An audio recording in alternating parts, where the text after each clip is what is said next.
आलमारी का भूत गोंडल शहर में किराए के मकान में स्थायी हुए। अनंत पेशे से शिक्षक है। अनंत स्कूल में काफी लोकप्रिय टीचर है। स्कूल में पढ़ाने के बाद वह बच्चों को अपने घर पर ट्यूशन भी पढ़ाते हैं। खैर, अब तो उनकी शादी हो चुकी है, पर जब वह कंवारे थे तब उन्हें अपने किराए के घर में एक बेहद भयानक अनुभव हुआ था। एक शाम जब वह अपनी आराम कुर्सी पर बैठकर सुस्ता रहे थे, तभी अचानक उनकी अलमारी का दरवाजा अपने आप धड़ाम से खुल गया। इस आवाज से वह चौंक गए।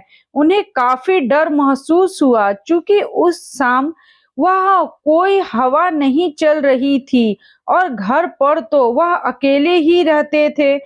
वह उठकर अलमारी का दरवाजा फिर से बंद कर कुर्सी की ओर जाने लगे।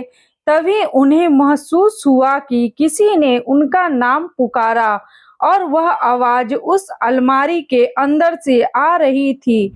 इस भयानक घटना से अनंत बुरी तरह डर गए।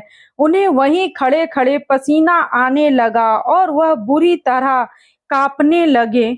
डरते डरते उन्होंने पीछे मुड़कर देखा तो अलमारी का दरवाजा धीरे धीरे हिल रहा था, जैसे कि अंदर से उसे कोई धक्का दे रहा हो। खौफ के मारे कांपते हुए अनंत थोड़ी देर वहां अजीब नजारा देखते रहे। तभी अचानक अलमारी से गाढ़ा काला धुआं बाहर आने लगा।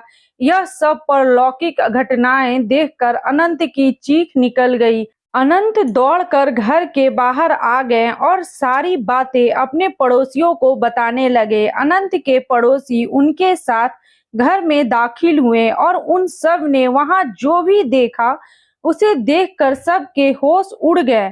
कमरे की छत पूरी तरह से काली पड़ चुकी थी। अलमारी के दोनों दरवाजे उखड़े हुए थे और सारा सामान नीचे जमीन पर बिखरा हुआ था।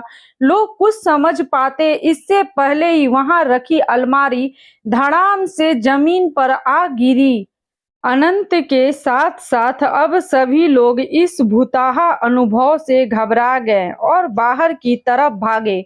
कुछ लोगों को भागते भागते एक चीख सुनाई दी, चले जाओ सब, पर किसी ने पीछे मुड़कर देखने की हिम्मत नहीं की। इस खौफनाक अनुभव के कारण अनंत बुरी तरह बीमार पड़ गए और कुछ दिन के लिए अपने गांव पर अपने माता पिता के पास लौट गए। जब वो गोंडल वापस लौटे तो कभी उस घर में वापस नहीं गए और किसी और मोहल्ले में रहने लगे। क्या थी इस खौफनाक घटना की वजह? मोहल्ले में रहने वाले बुजुर्गों से पता चला कि वो मकान अंग्रेजों के जमाने की बनी एक हवेली को तोड़कर बनाया गया था। कहते हैं कि उस हवेली का मालिक बहुत क्रूर इंसान था और एक बार उसने अपने नौकर को जलाकर मार डाला था और उसकी अधजली लाश उस अलमारी में छिपा दी थी।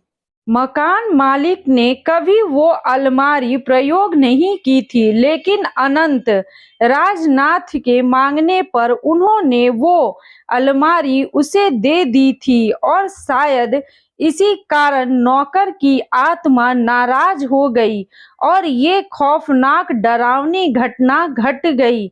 तो दोस्तों, आप लोगों को मेरी ये छोटी सी कहानी कैसी लगी? अगर अच्छी लगी हो तो इसे लाइक, सब्सक्राइब और शेयर करें। Okay, bye, thank you.